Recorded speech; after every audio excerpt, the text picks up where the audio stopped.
Uh, Greetings. Thanks for joining the Minnesota Association of Townships Legislative and Research Conference. My name is Gary Berdorf, and I am the president of the Association of Townships.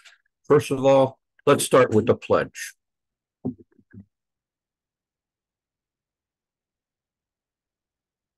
I pledge allegiance to the flag of the United States of America and to the republic for which it stands, one nation, under God, indivisible, with liberty and justice for all.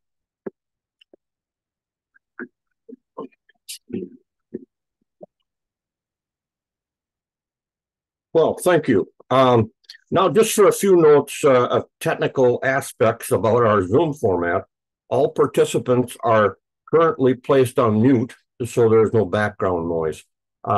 This Zoom event will be recorded and placed on the MAT website for folks who couldn't make it. If you have questions for those joining by computer, please type your question in the chat feature. We will put it, we will put it on today's agenda in the chat feature as well, along with various materials that MAT staff has created to use on legislative issues. Thank you again for attending. And now I'd like to turn it over to Graham. He is one of our attorneys at the office. I think you've all met him. And so go ahead, Graham. Thank you, Gary. Good morning, everyone. The 2023 legislative priorities include the following list. Please do follow along on your handouts here. So our first priority is, of course, transportation funding. Let's see. Oh, yep, there. Okay. Everybody should be seeing the handout now. Our first priority, of course, is transportation funding. Now, just in terms of some background here, townships maintain approximately 41% of Minnesota's roads, over 55,000 miles, as well as about 6,000 bridges, of which over 400 are on the deficiency list. Road and bridge expenditures are the largest expense for townships. Obviously, as we all know, township roads are vital to agriculture and local commerce, emergency vehicles, school bus transportation. Without quality, well-maintained roads, produce won't make it to market, emergency vehicles can't get to people in trouble, and families can't get students to and from schools safely. Township had not received increase in dedicated ongoing state funding for roads in many years. In fiscal year 2023, state funding decreased by 28% for townships, and we're only expecting a slight increase in state funding in 2024. Current spending is simply insufficient to meet the increasing demands on township infrastructure. So, with that sort of background, our request is that we are advocating for an additional $40 million per year for township roads. We are supporting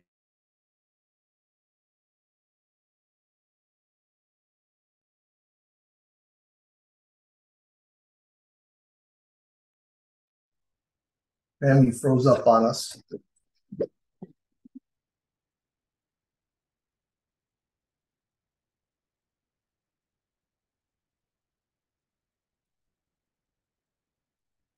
Hang on, let me go check on. I'll text him. Hang on.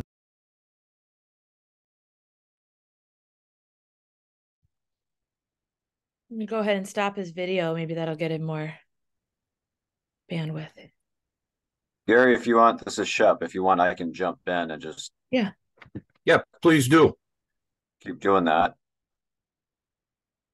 I'll get my video on here. Can you guys see me and hear me all right? We can hear you just fine. Great. Well, hello. Good morning, everybody. My name is Shep Harris. I'm with Frederickson and Byron. I am the lead lobbyist at Frederickson and Byron for the townships. For those who I haven't met yet, hope to see you down at the Capitol next year, or hopefully I've met you along the way. But I am one of, let's see, there's at least 3 of us out of our group that work actively for the townships up at the Capitol. Bennett Smith has been doing a lot of monitoring this past session on broadband issues for you. And then we had Cody Holliday, who did a lot of work around the PILT changes this past session for you as well. So he's been I call him the tax guy. And then we've also had others, depending on the situation or the issues over the years, like Andy Pomeroy, checking out environmental issues or broadband issues for you as well. So, but I'm unfortunately, you get me, so hopefully you can deal with me. So anyway, I tried to stall there a little bit just in case Graham was able to come back, but if not, I can keep going. So I am right here, Shep. There you go, Apologies Graham. for the Go for it. Jump difficulty. back in. All right. Apologies, folks. I set myself up right next to the router precisely to avoid that, but technology seems determined to make sure that life is miserable. All right. So moving right along, so the next priority that we have is annexation fairness. And we take the view that current annexation law is flatly unfair to townships, and it's also unfair to their residents because it allows city to annex existing township land without agreement from the township or the resident. Current law gives the cities the power to simply just bite off and take a chunk of township land without township and landowner consent. We take the view that townships should be on equal ground with the city when faced with proposed annexation.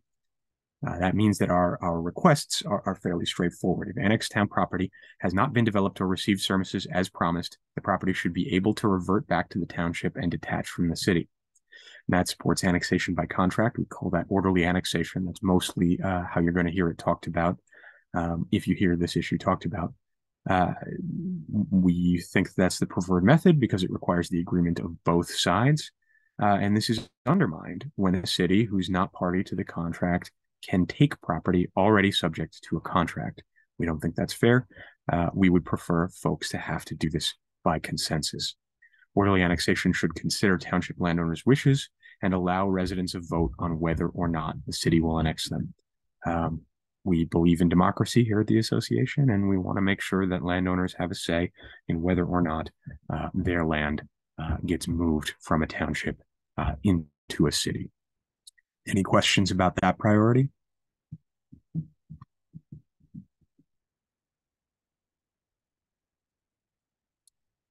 Okie doke.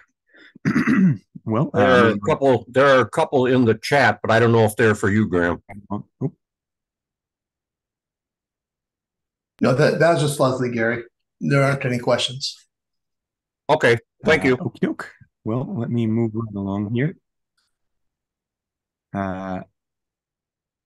So the last of the priorities that we've got here are taxes and state aid. We would like to hold townships harmless dollar for dollar from lost tax revenues by seeking increased, sustainable, and dedicated funding for payment in lieu of taxes. We'd like to maintain funding for the town aid program to ensure full funding of the town aid formula. We just think townships have been working on a shoestring budget for too long here, and we would like to see some fairness from the state around that. Does anybody have any questions about that priority?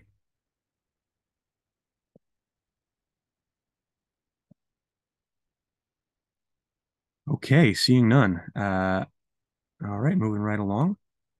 Gary, I believe. Yep. Okay, thank you, Graham.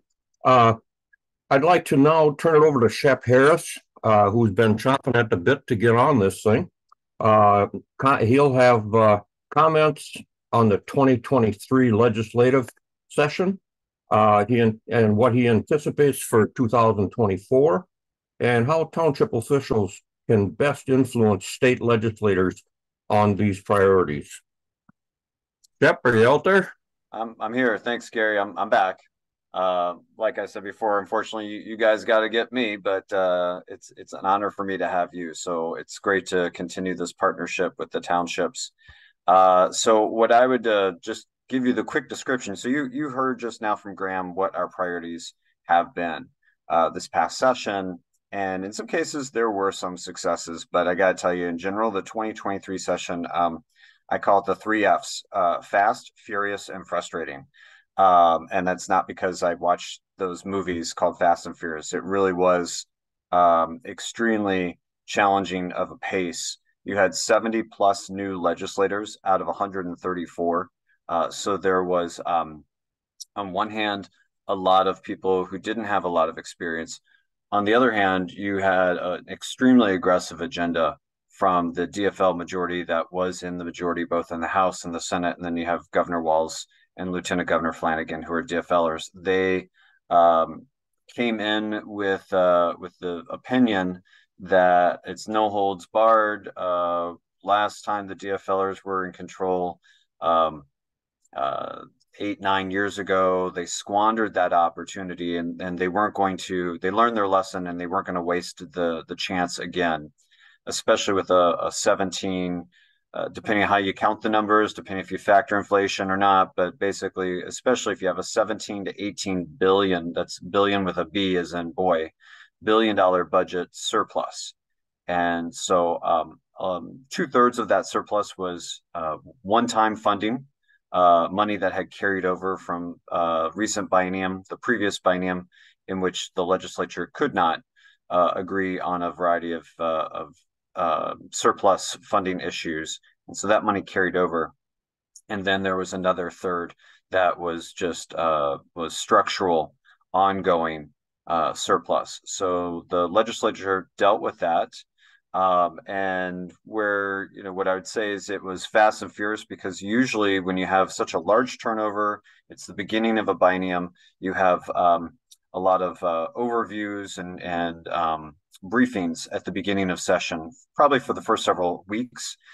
They jumped in right away and started passing legislation out of committee, getting it to the floor, passing the House, sending it over to the Senate, and likewise. So there were bills that were being passed over to the governor within a week or two, and it never really stopped. So and that's on top of the normal budgeting process of getting a budget done before the end of May. So from early January to late May, it was a breakneck speed. Where it was frustrating for us, honestly, was you have a lot of new members on the annexation issue, a lot of new members, period. We had a good bipartisan coalition of legislators. We were really right on that edge of getting over the top of the mountain, if you will. We had this group that really was questioning the fairness around annexation, agreeing with our points about making sure that residents, property owners, have a voice in terms of what happens to their property, whether it's whether they want their property to go into a city and be annexed, or whether they don't. They still should have a voice. And so that was starting to ring true with legislators. But then the elections came, and you had a number of retirements. So we've really had to start over again in getting that moving.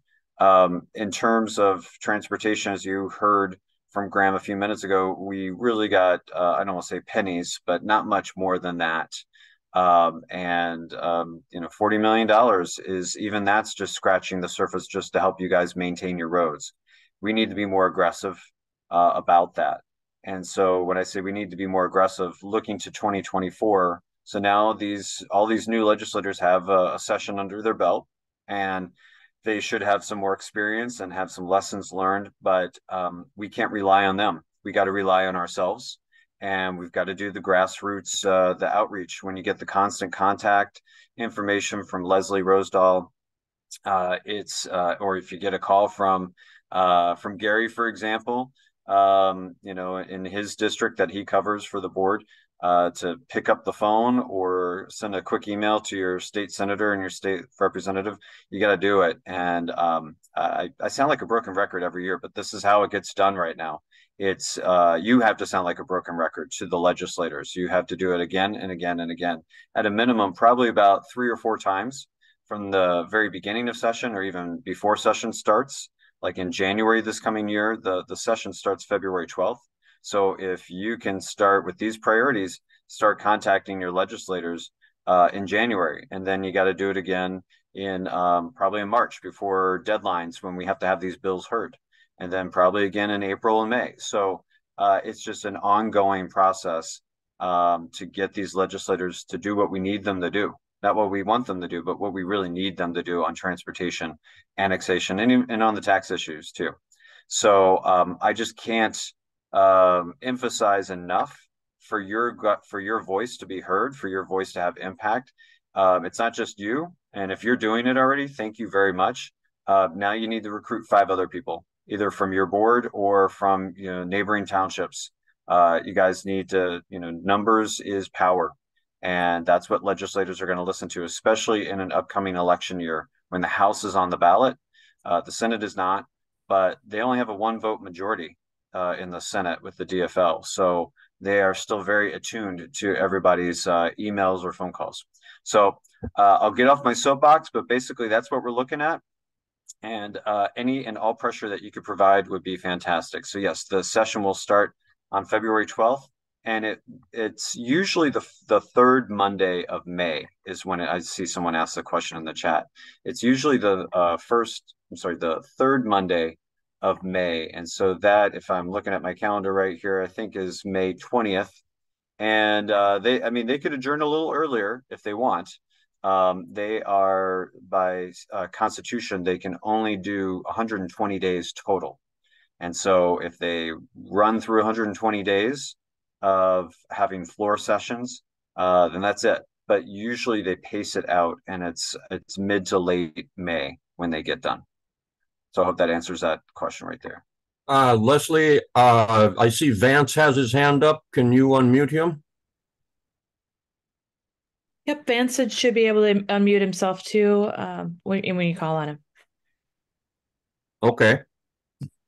Gary and Jeff, I just wanted to, at our last meeting, we talked and we are planning a bus trip to the Capitol too, so that we got to make sure that everybody on this call, you're hearing it from Shep and that stuff, that we need to be prepared to fill those buses and get people down there for our day at the Capitol. So in order to get in front of those legislators. So that will be coming through, and I just wanted to make sure that you guys mentioned that and that everybody here knows about it. So yeah, thank you, Vance, for saying that. So there are multiple ways. Yes, it's not just email or a phone call. Coming to the Capitol, it's not good form if a legislator tries to duck and run when you're making time and travel all the way down to the Capitol. So that is really good.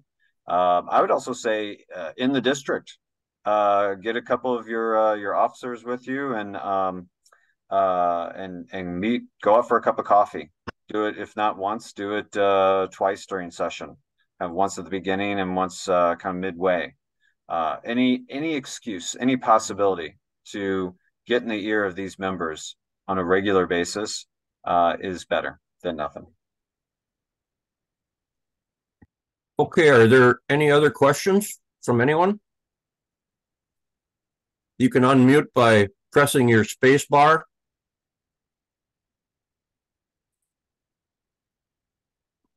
Well, I see none.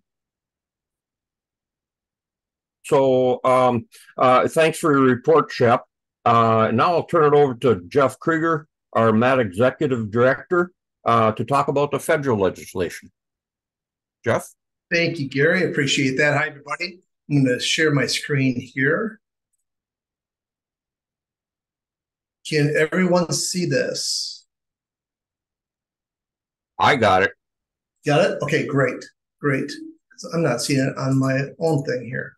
Anyways, hopefully it's working out okay. Hey, everybody, Jeff Krieger, Executive Director of MAT. Thank you for all coming. I appreciate that. So you've already heard everything about the state level, what's happening and what did happen on there, what we're looking at for going on for the future. And what I want to bring your attention to is on the federal side. And we actually just had a meeting with NATAT. Some of you may or may not know, Gary and I both sit on the board of directors for NATAT, the National Association of Townships. And we actually have a bill tracker for the federal legislation on that or for NATAT. And I just had a button or a link put onto our website. I want to show you where it's at. So if you go to this is the front page. You see here, go under the news and events to the Legislative Center. Click on that. Go to the bottom. You see these two buttons here that are in orange, Take Action, Bill Tracker. Click on the Bill Tracker. And the very top button right here is NATAT Legislative Tracker. So now this comes in a PDF format. So what you're going to have to do is find the the link where my cursor is right now that says the exact same thing as that button, which is NATAT Legislative Tracker, and it pulls up a link to the PDF. This is the most recent PDF that we have. And these are all the bills that with NATAT we are following. And so I just want to go over a couple of things and what we have been doing. I've had a few trips over to DC this year. Actually, I've had 4 of them already, and that'll be it for the rest of this year. But there are a few things that we are working on. One is the Coalition Against Bigger Trucks is an association that NATAT is loosely familiar or friendly with. And they are against or opposed to any type of legislation that raises the weight or the length of trucks as they currently sit. Right now on interstate travel, weight of trucks is about 80,000 pounds. And there is a legislation that wants to go through a pilot program that could raise the weight up to 91,000 pounds. And Coalition Against Bigger Trucks are actually funded by the railroads. But this also fits in line with our legislative agenda here with Matt. So, of course, we all know that all trucks start and end on township roads. So if these bigger trucks are going to be on the interstates, they're going to end up on our township 5-6 ton roads, which would be could absolutely destroy them. So, but anyways, when you get to this PDF here, you can go through and look at all the different types of legislation that's currently out there. This is not going to talk about the things that we're currently working on that has not made it into the bill format yet, but it'll at least tell you things about whether we're opposed, we support, whatever. Like this first one, the transportation bill, it's called Ship It. The title is the Ship It Act. And this is that truck weight bill. And as you see, NATAT is opposed to it. It's HR 471. Going down the line here, I'm just going to go over a couple of these. This is rebuilding rural roads. This is actually, there are 2 bills from Representative Brad Finstead. He's the District 1 congressman, and it's down in the Olmsted County, that area. And anyways, this is something that I'd spoke with Brad about back in February, May. And because right now, it depends upon what grant you're talking about, the definition of a rural area could be anywhere between 5,000 all the way up to 200,000 people in population. Well, to us, that's not a township. Some of you may or may not know, but the largest township in the state, in the country, not the state, in the country, is in New York. They have over 700,000 people in a township. And our largest township is just over 10,000, White Bear Township. So in our definition, that's not rural. But anyways, most of the grants, they have a rural definition of between 50,000 and 200,000 people. Well, if you look at our entire state and even if you take 200,000 people as a definition of rural, so anything under that, only 2 of our cities in our entire state, Minneapolis, St. Paul, would be exempt or would not fall into the under 200,000 category. The rest of our state is considered rural. If you were to take the 50,000 population as the number, anything under that's considered rural, all that would do is exempt 20 cities. All the other 837 cities and 1,777 townships would all qualify as rural, even with the 50,000 population definition. That's why we wanted to go with down to 20,000. I actually wanted 10, or I prefer 5, but down to 10. And but because we have other NATAT partners and try to be considerate of them, we asked for it to be moved down to 20,000. Transportation funding, obviously this all ties in with all of that. We're looking to see if there are any type of set-asides or any type of earmarks that we as townships can specifically get. Vance, Gary, and I, when we went down there on the 20th of September, just last month, we had a good conversation with Tina Smith's office with one of her staffers on that.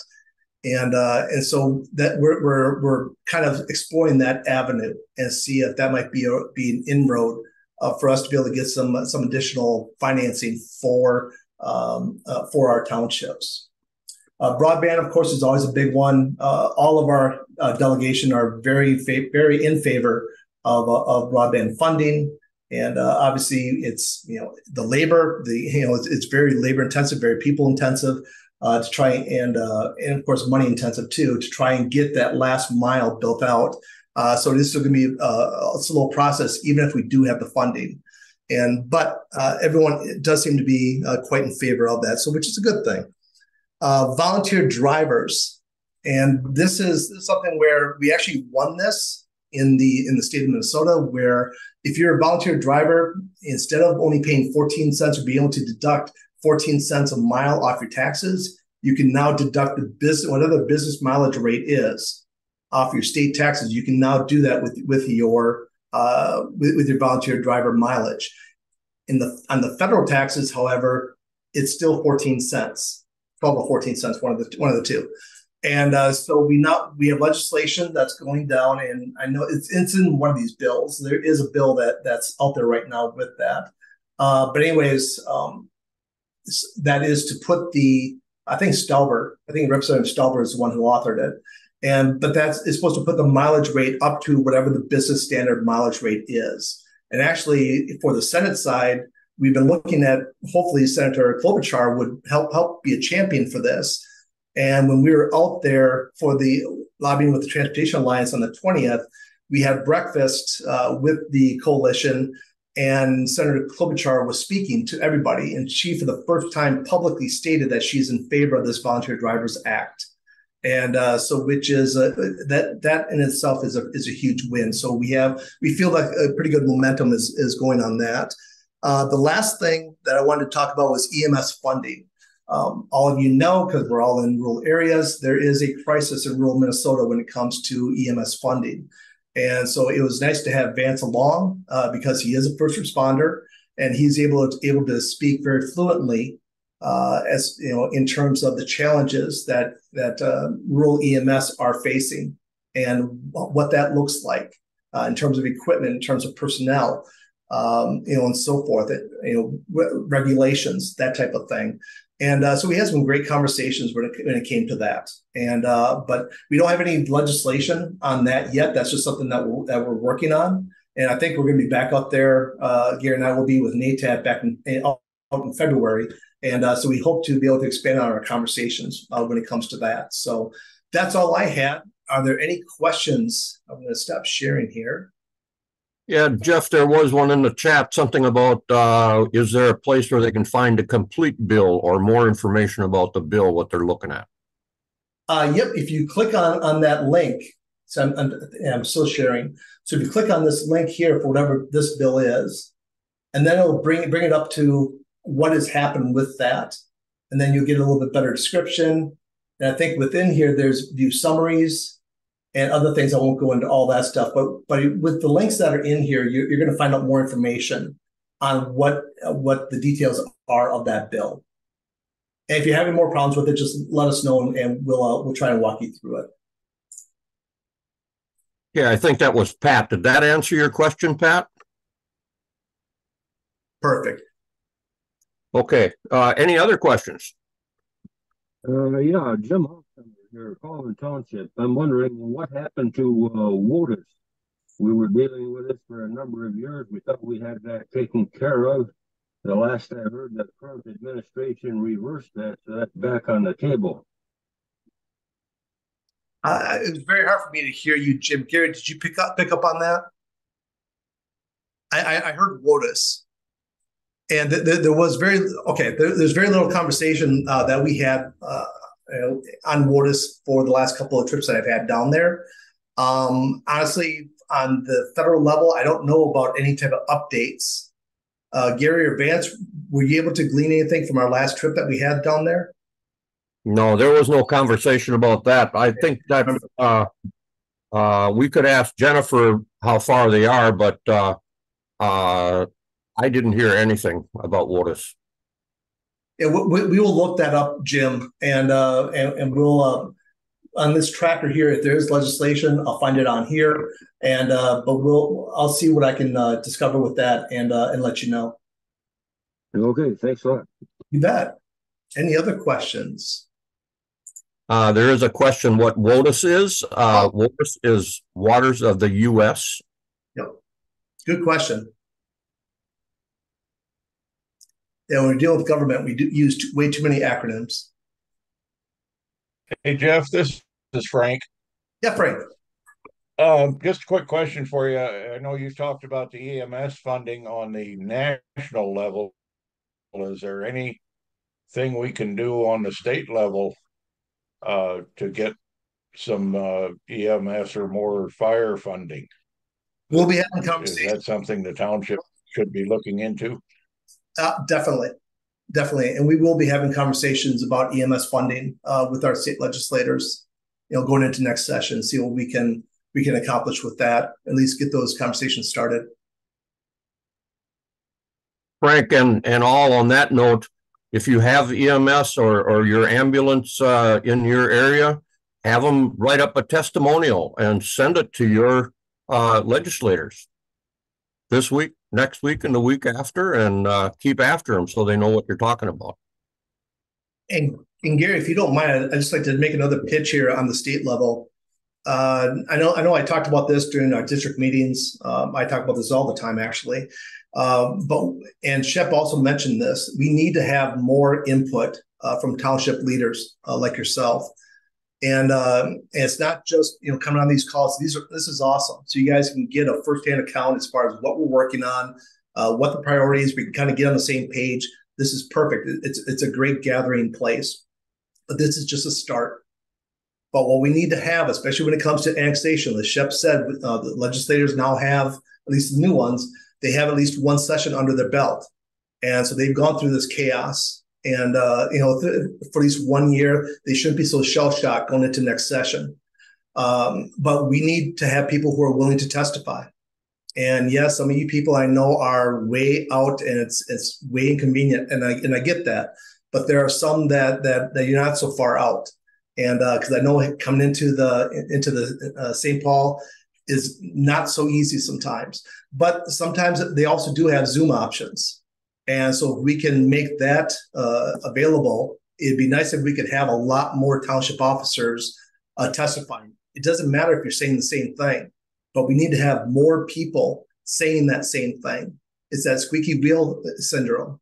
But that's what's going to be effective. As I said during the district meeting, they can hear from Shep and myself and Graham and Steve all day long. And yeah, there's an impact, but it's a limited impact. They actually want to hear from the township officers. Even though I'm a township officer, that doesn't matter because I'm executive director. So that kind of negates that.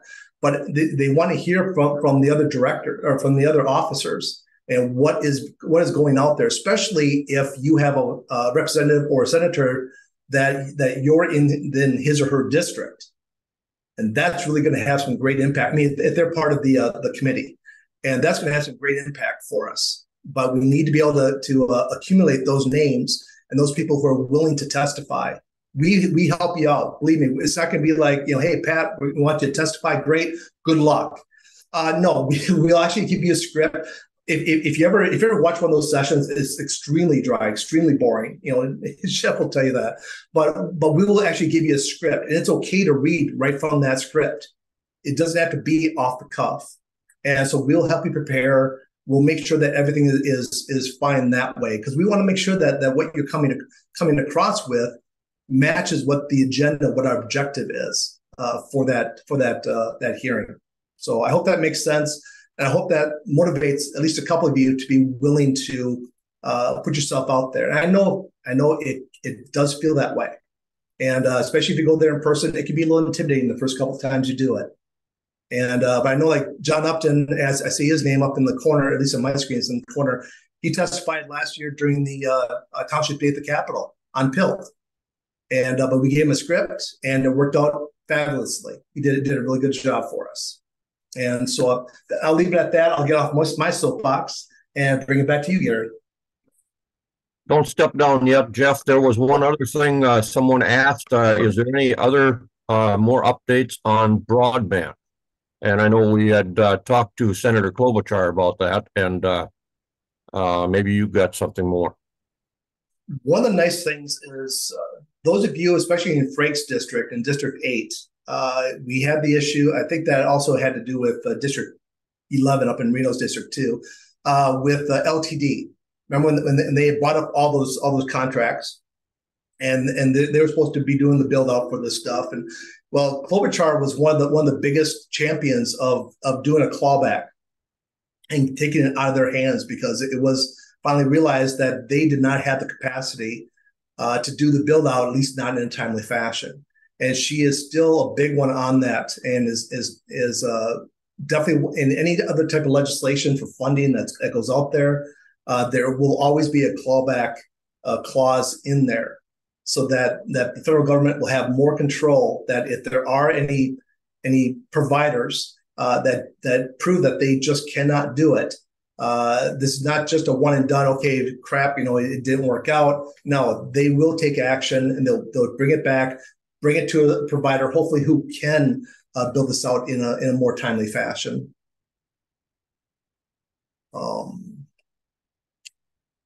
There's an Otter Tail County EMS task force that started. Oh, Vance wrote that. Okay. Well, nice. That's great. Yeah, I just wanted to let everybody know, or just to mention it, that there is an Otter Tail County EMS task force that has been brought into, and I'm part of that right now with my joint powers. But wanted to let people know that they are working on this, and there's going to be more information coming, and they're going to be working on our legislators. So if anybody's interested in listening in on most of their meetings are on Zoom, I can definitely help to share that with Jeff and the crew, and we can get people on there. So perfect. I look forward to hearing more about that, Vance. Thanks. Any other? Gary, Jeff, Yeah. I could just mention back on the broadband issue. This past session, there was an increase in funding to the border-to-border grant for broadband for this current fiscal year and next fiscal year. The funding was increased by $125 million, and the individual project award cap was increased from $5 million to $10 million. And the final thing I just say is the low density program was also extended through 2026. So there's federal opportunities, but there's also there's additional funding through the state program. And one other thing too, when you talk about grants, and then let's talk about LRIP for a little bit. Those of you, hopefully you all know, you have all received the communication that we've sent out to all the townships. LRIP application deadline is December 8th. And so it is open and you can apply now, but it will close on December 8th. And we all know the trouble with this. When you have to apply, I've heard it from a lot of people. You have engineering fees. You have to go through the county for their approval first, and which is, to me, insulting in and of itself. But sometimes, you have thousands of dollars already racked up in engineer fees just to get this application out the door. And to me, and plus only roughly 15, 16, whatever townships are going to win anything. And so it's really a lottery. In 2020, when the last time that we had this, there are 15 townships that got funding. There are 185 applications that were submitted total. And so it's less than 10% of the people actually received an award out of that. What I'm actually going to be having conversations with, well, not just myself, but Graham, Steve, Shep, and so forth. We're going to be talking with MnDOT and, LRIP. LRIP is Local Road Improvement Program. And this is for transportation funding. Again, it's those darn acronyms. I apologize. And but this is something that the legislature, whenever they decide to be generous, will decide to fund this program. And so what and how it's divvied up is that it's divvied up in thirds. So a third of the money. So this year there's $105 million, I think, was allocated to LRIP, Local Road Improvement Program. And a third of those dollars will go to big cities, those cities that are larger than 5,000 in population. A third will go to counties. And then a third will be split between small cities, those under 5,000, and townships. And so at that level, you're going to be looking at about $16, $17 million potential. However, this is the first year that they've now they're going to be accepting tribal land applications in that. And I have not seen it in the agenda or the bill or in the ruling. But my fear is that they're going to be taking that out of the small cities and the townships pie.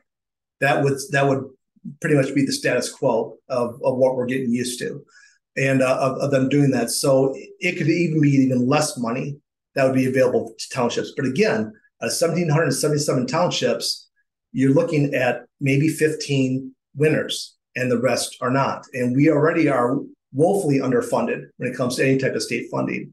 So the four of us are going to be having conversations with MnDOT or state aid, part of MnDOT, and then talking about possibly disbanding LRIP, not the dollars, but the program.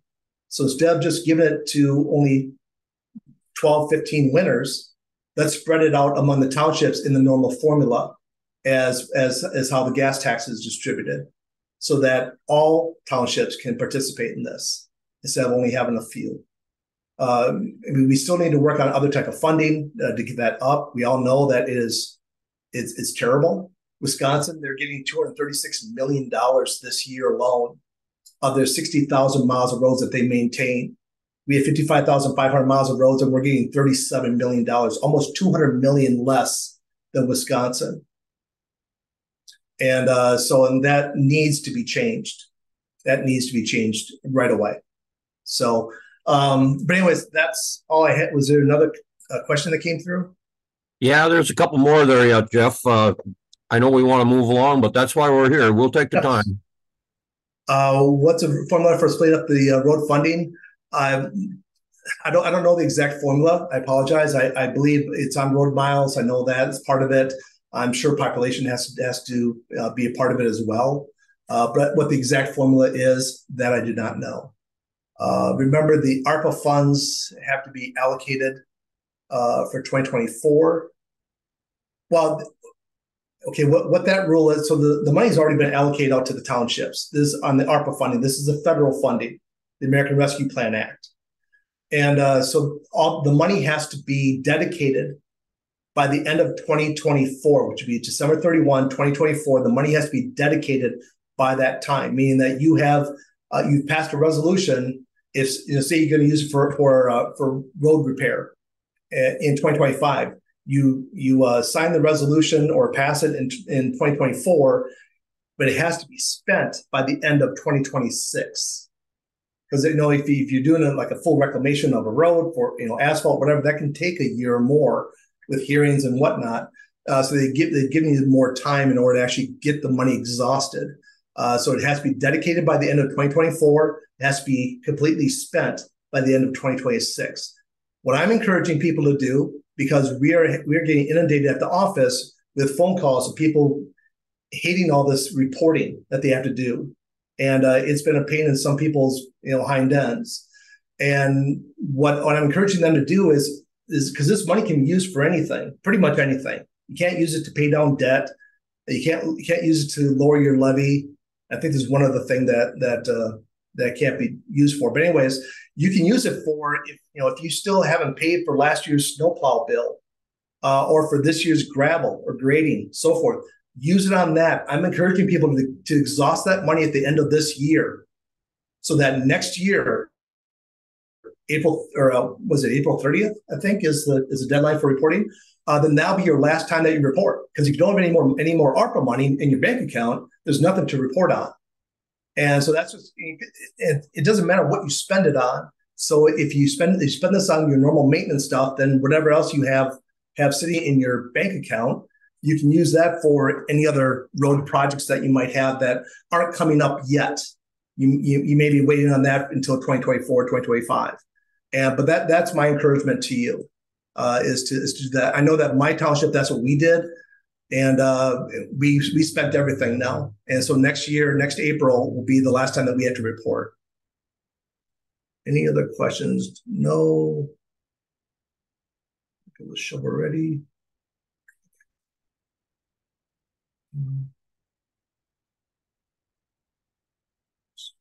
Okay, Pat is, that's for broadband. Okay. Okay, I don't see any other questions. Now I think I can pass it off to you, Gary. Okay. I just see by the participants count, we did break 60. We're at 61 now. So nice. Great. Nice. All right. With no other questions there, then We have, we'll move along. We have 3 resolutions to be considered and voted on today. Graham, will you read the first resolution? And I'm just wondering, Leslie, when we vote on these, should we do something like on the computer that we can vote yay or nay for each resolution? Can you set that up? I can, but it's up to you, Gary, if to do a voice vote or kind of a private computer vote. We do have some people participating by the phone too. Okay. Gary, I'd probably suggest if we just do a voice vote first. And Okay. if we can't tell, then I would say go to the other type of voting. That works. That works. So, okay, Graham, it's yours. Good morning again, everyone. So, in our packet today, we have gotten what I would characterize as 3 resolutions. The first one from Wadena County sort of came in 2 parts here, where I would think I would characterize it as 2 separate resolutions, really. Now, the first one has to do with calculating property values. In particular, the idea is to repeal the 6 sale rule, or what they're characterizing as the 6 sale rule. Here's what I'd characterize as the resolution itself. We would recommend that rule be changed to always compare sales over multiple years, no matter the number of sales occurring in a particular year, to eliminate drastic up or down swings in the taxable market values of property within township and counties. Presently, Minnesota Statute 273, Minnesota Statute Chapter 273 governs this process. In particular, 273.08 charges the county assessor with the task of determining the market value of property. In its turn, Minnesota Statute 273.03 Subdivision 8 tells us that market value in this case means the usual selling price that could be obtained at a private sale or auction sale, not including for sales or anything like that. Now, the 6 sale rule is a bit of an oddity, and it's a little bit strange how it's presently constituted into law. So, in its turn, Minnesota Statute 273.12 provides for a state board of equalization, which is tasked with examining and comparing the returns of the assessment and the property of the several counties and equalize the same. Now, as part of this, the state offers certain guidance to local assessors. The guidance that is given, this is coming directly from the Minnesota Department of Revenue, that quote there. The guidance given to assessors is that when a minimum of 6 sales for a given property type within a jurisdiction is reached, the median ratio should fall between 90 and 105 to demonstrate that market value has been obtained. If the jurisdiction has fewer than 6 sales, the guidance is to extend that period. So the issue here that folks have been running into, and if you scroll to the back of your packet, you'll see some documentation from the Wadena County folks, is that townships that have lower than that 6 sale margin are having relatively normal changes in the valuation, but because between the pandemic and inflation and everything that's been happening, townships that have gotten over that 6 sale ratio have gotten some pretty serious spikes in value. Shell River Township, for example, was 60% up, but Wadena itself is 46% up. They had 9 sales. Shell River had 7.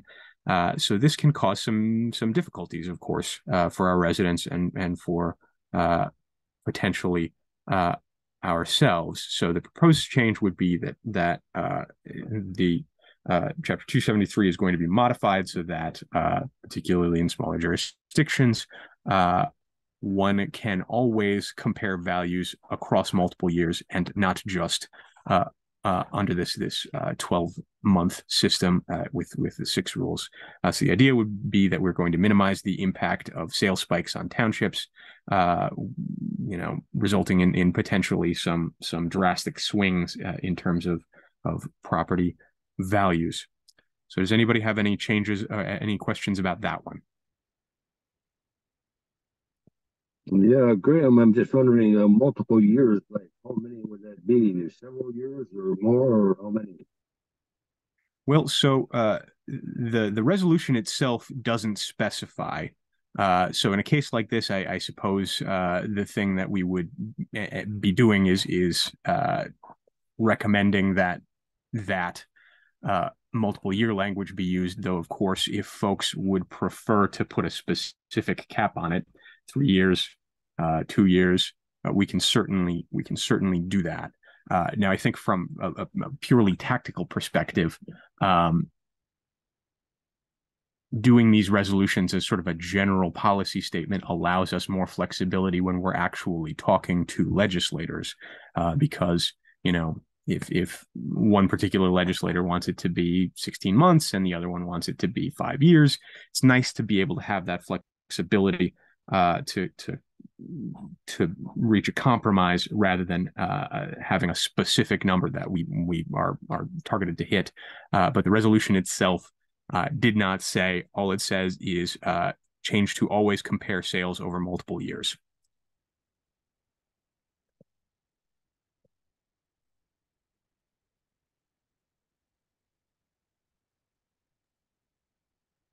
Is that it for that resolution, Graham, or did you freeze up again?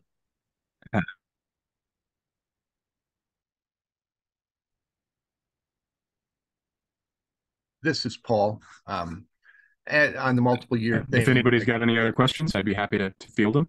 But I guess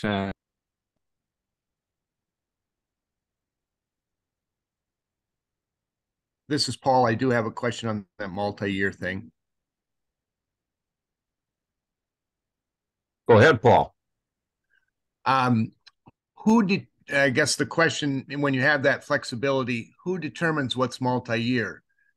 Is that the assessor, or is that, I mean, is there some decision that has to be made on where that multi-year gets capped off? And if you leave it to the discretion of whomever, then I have issues with that. Fair enough. So certainly this body could pick a year number. The resolution itself doesn't say. It says multiple years. So this body could say 3 years, could say 5 years, could say whatever, and that would be the target that we would then be attempting to hit. I would recommend more than 2 years. That still gives flexibility, but it at least stretches that valuation time out.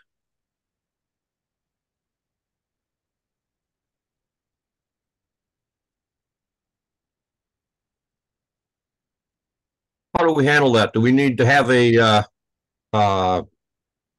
addition put on to this resolution? Do we need to vote on that, or how do you want to do that, guys? Steve? I suppose we could view that as a motion to modify to amend the resolution, and then I suppose we need a second, and we need so Pat from the town of Warri, what about the townships that have very low sales volumes? So this is kind of the issue that the resolution is trying to capture, because so presently the rule is that if you have if you have comparison, or if you're dealing with a township that has significantly below 6 sales or lower than 6 sales, then you, to the extent practical, the methodology to be used in dealing with that is to be consistent with the recent standards on sales ratios published by the Assessment Standards Committee under the International Association of Assessing Officers. So that is where that 6 sale cutoff is coming from. Now, in cases when they are below that, they do allow multi-year.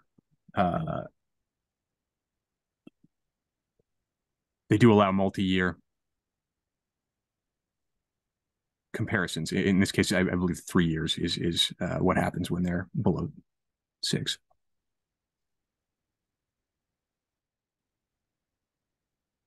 This is Paul Langseth again. Since, I mean, we're not crafting legislation here, I don't, or bylaws. I mean, this is a resolution I would leave it with multi-year and let the legislators figure out that.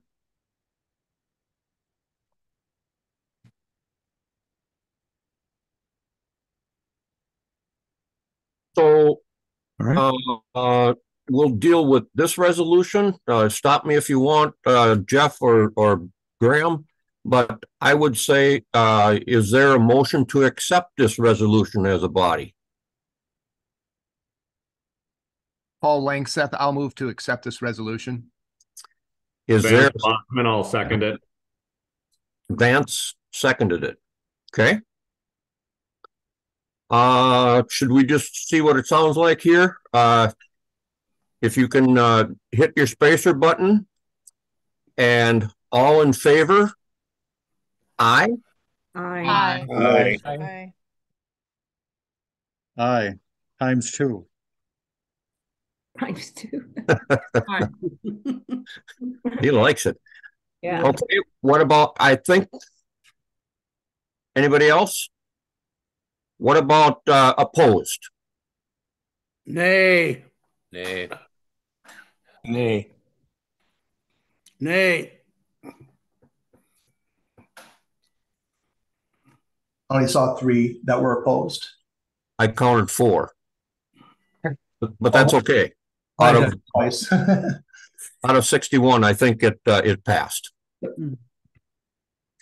All right. All right. Go on to the second, Graham. So the next resolution came to us from Wadena Township in Wadena County, and this is sort of a separate issue that was brought up in the same resolution, but I think it's different enough that it deserves to be characterized as its own thing. We also urge you to adjust for inflation or remove altogether the rule for reduction in the homestead exclusion on properties that are the property owner's primary residence. Currently, the homestead exclusion begins to be reduced when the property is valued at $74,000 and continues to be reduced until it is completely eliminated when the property value reaches $414,000. So that's the text of the resolution. The current law, so what they're citing to is Minnesota Statute 273.13 Subdivision 35, which tells us that before determining a property net tax capacity under this section, property consisting of the house, garage, surrounding 1 acre of land shall be eligible for a market value exclusion as determined under paragraph B, which says homesteads valued at $76,000 or less. The exclusion is 40% of market value. For homestead value between $76,000 and $413,800. The exclusion is $30,400 minus 9% of the valuation over $76,000. Now, I am not a math person. I had a really rough time sort of visualizing this. So this, the graph attached below the current law section comes from the Minnesota Department of Revenue. That's how they characterize it themselves. Now, of course, most of our revenue comes from property taxes. So lowering property value is going to lower property taxes, and in turn, that'll affect our revenue. Now, the most recent figures that I was able to find, the state of Minnesota had, so in July of 2023, we had 6,487 home sales in the state, median sale price of $342,995. So our median sale price is already kind of poking at the bottom, poking at the top of that exception. That said, that was statewide. So we were dealing with quite a lot of metro homes there. So for our house values, that would certainly go down. Nevertheless, we're still talking about doing something that would potentially negatively affect our revenues in return for offering our folks a little bit of protection against inflated property values. So that's sort of the long and the short of that one.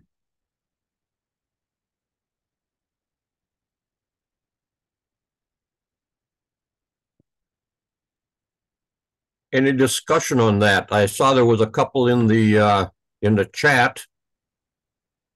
Graham, do you see those? So yes, someone taking minutes for this meeting. So I am certainly keeping track of what resolutions are passing and not passing. And then the comment, our resolution, excuse me, where the township revenue is determined by the annual meeting vote. That's true. Nevertheless, so property taxes are source for a lot of our members. And while it is true that the voters are the folks who set the levy, this is something that we would expect to potentially have some effect on our township revenues. Just a reminder, this meeting is being recorded, so that should be as good as minutes. We can have them made off of that, but I don't think it's necessary. It'll be on the website. It'll be there. Hi, Kevin Stromberg. I don't understand. That seems like a false premise to me, because if there's a levy established at a set dollar amount, the value of the property, much like the last one when they were talking about inflated values of property and turbulence in that, if property values in a jurisdiction go up as a whole, the amount of taxation doesn't change. The distribution of taxation doesn't change either, because of if it's going up or down by a certain percentage, it doesn't impact the property owners at all. The amount they're going to pay is the same if it's proportional in the increase or decrease of of their property values.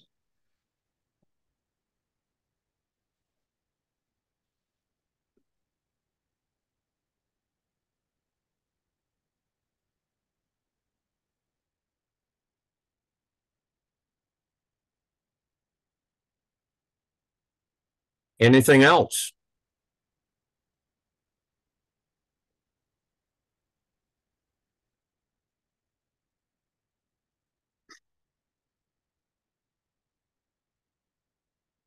Hearing none, I guess I would look for a motion on this resolution.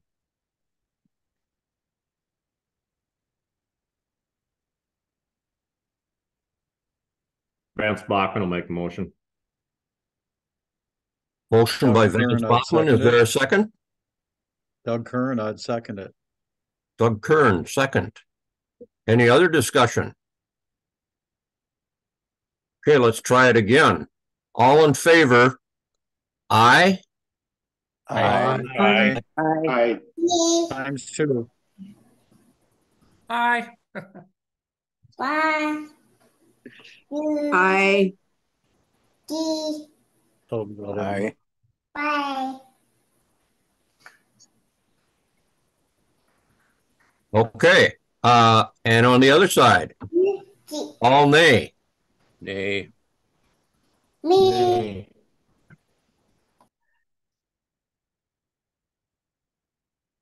think we have a young officer there voting on both sides.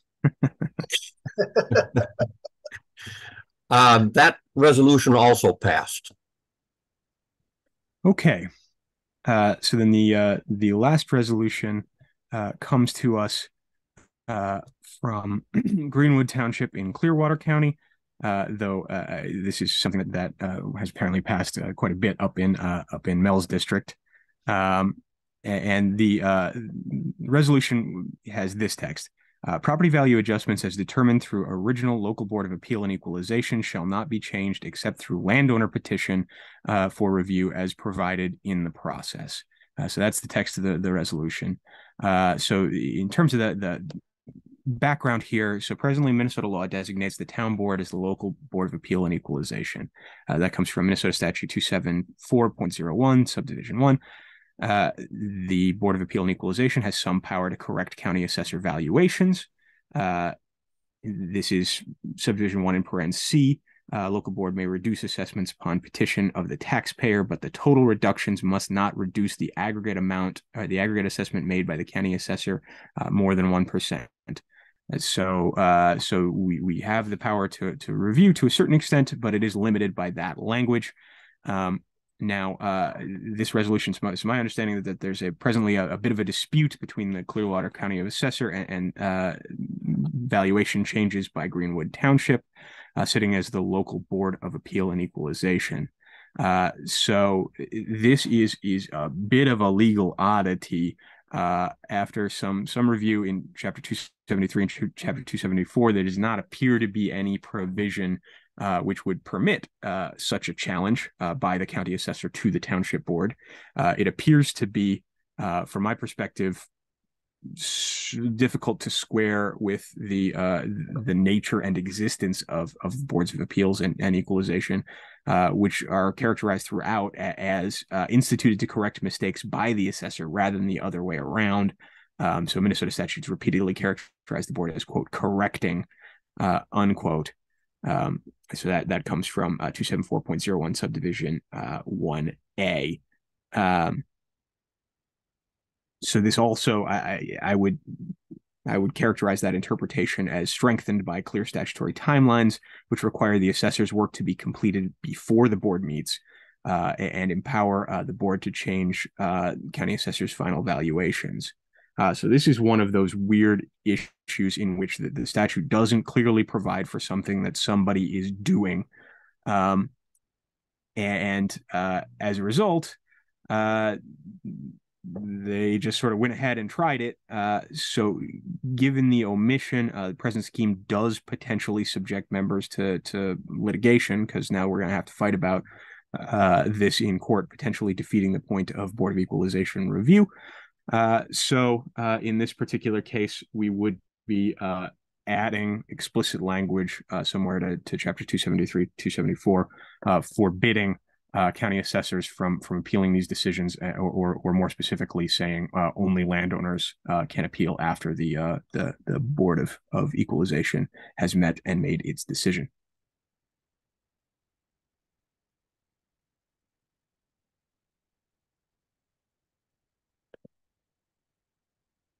That it for you, Graham, on that? Yep, that's what I got for that one. Okay, is there yeah, any discussion? Yeah, Gary, this is Jim Hoffsummer, Colvin Township. Go ahead, Jim. With currently the local Board of Appeal, we have the power to adjust these assessments. If that can be overridden by the assessor, we may as well stay home. We're wasting our time, aren't we?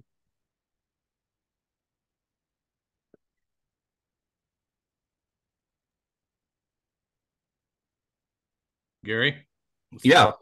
Yeah, this is Kevin Komnick from District 10. Yep, Kevin. I agree with Jim.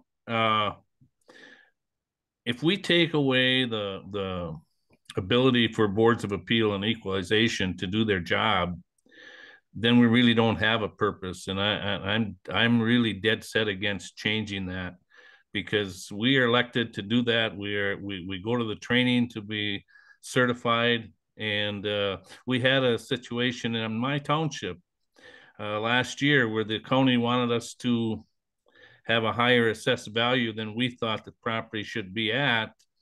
And my question to them was, well, did you guys go out and inspect the property and base it on that? And their answer was, well, no, we didn't go out there. And so I told them, I said, then you don't even have a case before us, because if you didn't even go out there and inspect the property, are you just arbitrarily assigning a value? So we ended up just decreasing the value of the property. And I'm a believer in fair and open government, and we have boards of appeals that have a specific purpose. And if we eliminate that, it's just one more piece of the pile that's going to get taken out. And sooner or later, we won't have any say in anything. So I would certainly make a motion to approve this resolution. There was a motion from Kevin Komnick. Reno Wells. Reno Wells second that. Seconded it. Any other discussion? Yes, I'd like to make a comment. This is Jill. Go ahead, Jill. It's been a number of years since I retired as a local assessor, but boards of appeal, the township board has the only role is that it used to be when I was in the business. The county assessor would come and provide information and explain to the board how they, like latest sales studies and things like that. And then people, if they wanted to contest and come to the board and make adjustments to their valuations, they could do that. And the board could make adjustments within the limits of the law. County assessor had no right to, they could ask the county assessor opinion, but it's not his duty to tell the town board what to do. And so if the town board makes a decision and the person who came there isn't satisfied, then they have a right to go to the county board. And the county board, the same situation there. Yes, county assessor can be there, but that's mostly for information. And whatever the county board decides in that particular person, if he doesn't like it or she, then they will go to the state. And so I don't see how this resolution will, you know, it just might complicate things in my opinion. So thank you for listening.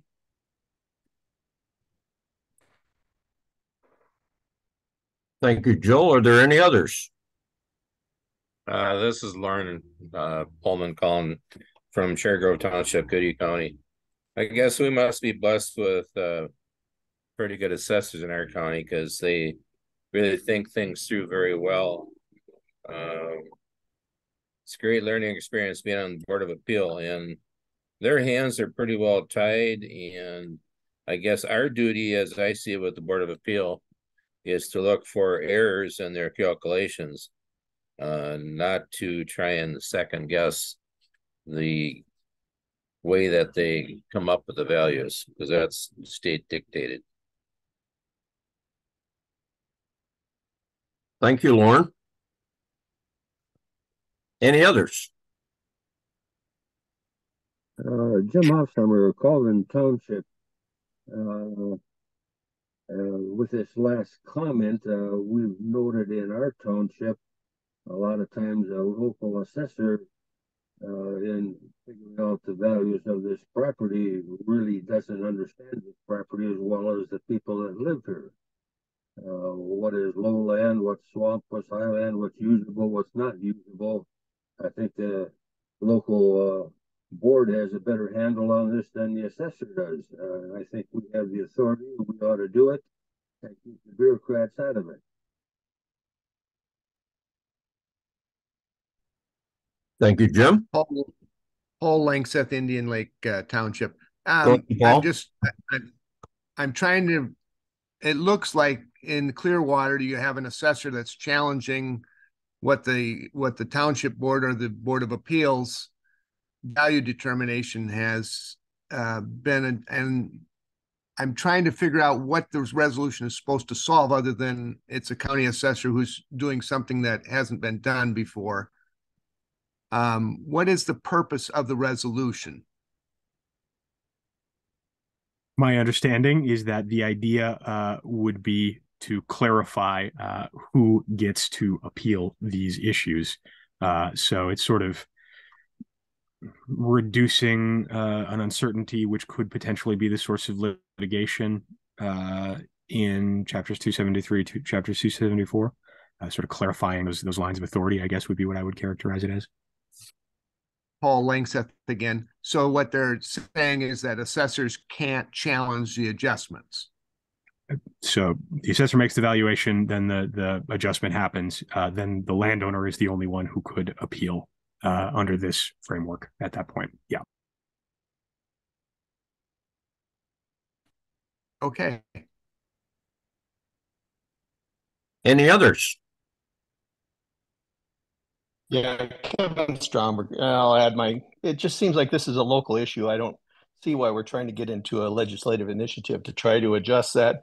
If that's a local issue, let them work it out through the court systems, let case law decide what the clarification of the law is.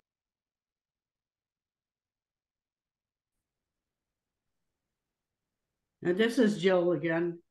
It's already law for the property owners to go to the local board and then also to go to the county board. And if they need to, they have a right to go and present it, to the state. So I don't know what this resolution would accomplish, except maybe kind of muddy the waters some.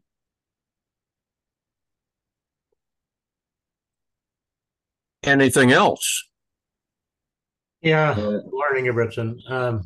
I value Jill's comments on this because she worked for so many years as an assessor, and her knowledge and stuff like that on there. I would tend to go along with her thoughts on that because she's got the experience with it. So Here is Steve, if I could. This one Go ahead. is certainly capable of repetition in a different county. And so I don't know that it's a local issue. It is certainly right now because only one county is using this to challenge the town board, but I think it's capable of repetition in other counties. When this issue came up, this was one that it was really unusual in how the county was going about challenging the township, because they have their role to set the valuation, then it goes to the town. And the statute is written, it just doesn't say that only the landowner gets to challenge that value. And I think the county was relying on that ambiguity to just go ahead and do it. And it's a little difficult in the sense that the county is now appealing to itself, because the county assessor is a county officer, and the county officer is now going to appeal to the county board. It's difficult to think that that was the intention of the legislature, that the county itself could appeal itself, the result being, well, it's going to do what it did in the first place. So this one stuck in my craw a little bit as harmful to townships when I first heard this one. Whether or not you take this as a statewide resolution or not, it was unusual.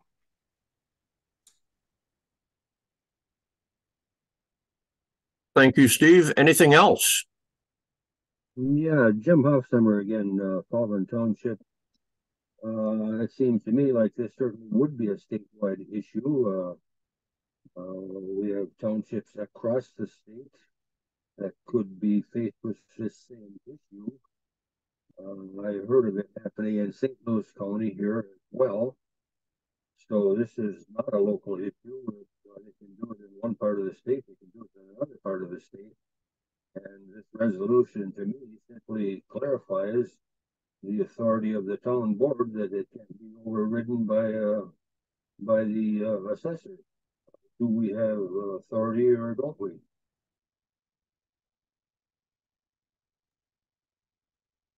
Thank you, Jim. Anything else?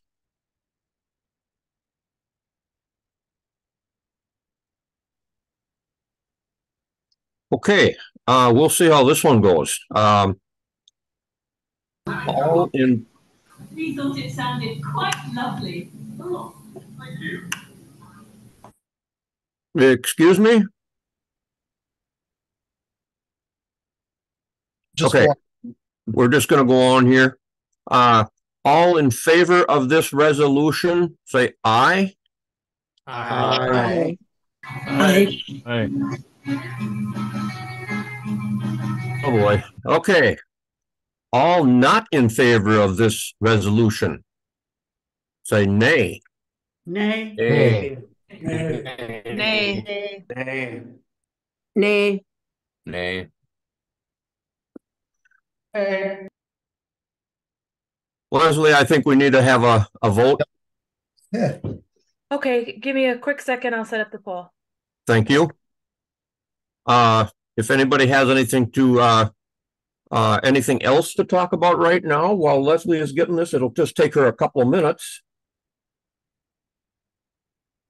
Jeff, I'm sure you're lost for words, but if you can find something somewhere, or Steve or Graham. Gary, this is Frank. Could I have just a minute? Counting. Go ahead, Frank. Yeah, I just wanted to throw something out for discussion here for maybe a possible resolution for next year. Keeping in mind another source of transportation funding. You know, a lot of counties have a county sales tax or county wheelage tax, and that money goes to the county roads, but we don't get any of it. A lot of us, you know, drive the county roads and we buy stuff in our counties. And I've talked to Jeff and Steve about this just a little bit, but proposing a change to the law right now, the law is that any county sales tax or wheelage money has to go right to the counties and for their roads. That making an optional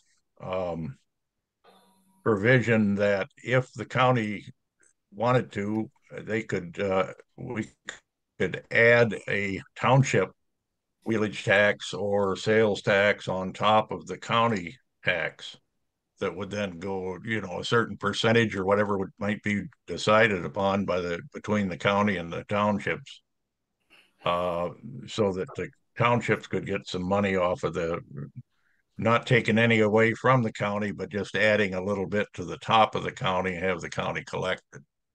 I just wanted to see what folks thought about that idea, and maybe we'll pursue it a little further for a resolution for next year or something. Thank you. Well, Frank, that sounds like possibly a good resolution. If you want to take that upon yourself or somebody take it on and make it a resolution, and we'll discuss it next year. Let's see. Leslie, I believe, is ready with the vote. I had one question. How do we handle people on the phone, or how many people are actually on the computer? I see 2 on the phone. Yeah, we've got 2 or 3 participating by phone. I would suggest we so what's going to happen if people haven't done this before, I think most have, but there's going to be a pop-up on your computer screen. It's going to say, yes, vote yes or no, and you'll click on the yes or no. All the votes are anonymous, so even I can't see who the results are. Once I close the poll, I'll share the results, and we'll be able to see how many people voted in the affirmative and how many people in the negative. And then at that point, I think we can determine whether we want to poll the 3 folks participating on phone if it's that close. Is that something you're comfortable with, Gary and everyone? If it's that close, yes. Then if we can poll those people too, because I want everybody to have a chance to vote here. So if it's that far apart, it wouldn't really matter for 3 votes. So okay, Gary, there's a few people in the chats letting us know there's 3 people on one computer, or a couple people on one computer.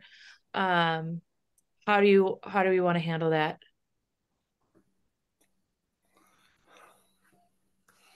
How would we handle that, Steve? Just have them tell us their 3 votes verbally or in the chat if they want. How about the chat? All right, so I would suggest people that are voting individually vote on this pop-up I'm going to put up in a second. The people that are voting doubly don't do the pop-up and just do the chat so we can count them all squarely. Would that make sense to folks? Yeah, let's do that. Okay. So if you're voting doubly, don't vote in this poll that comes up, just so we can make sure, and just vote in the chat box. Say 2 votes aye or 2 votes for, and we'll hopefully this will work squarely. So, okay, Gary, are you ready for the chat box or the poll to be put up? Yes, thank you, please. Okay. Okay, so I've launched the poll. Everybody should, yep, when voting is started. I can see on my end as the host of the computer how many people have voted and the results, but that won't show until I end the poll.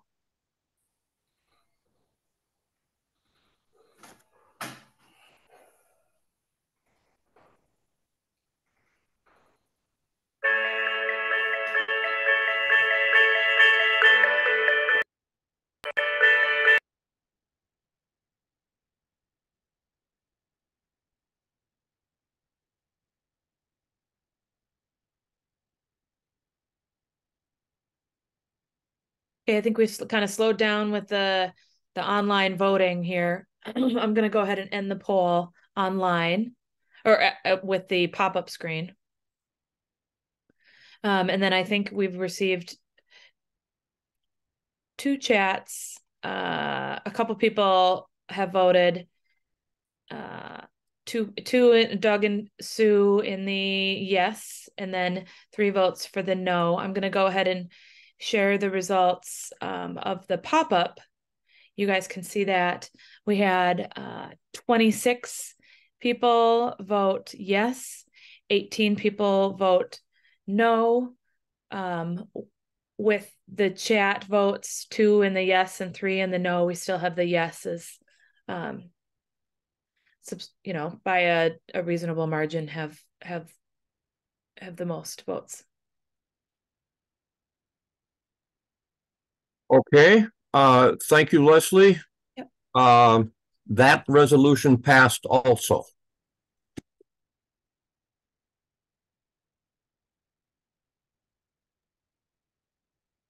Well, thank you, Graham. Is there anything else that this committee members would like to discuss?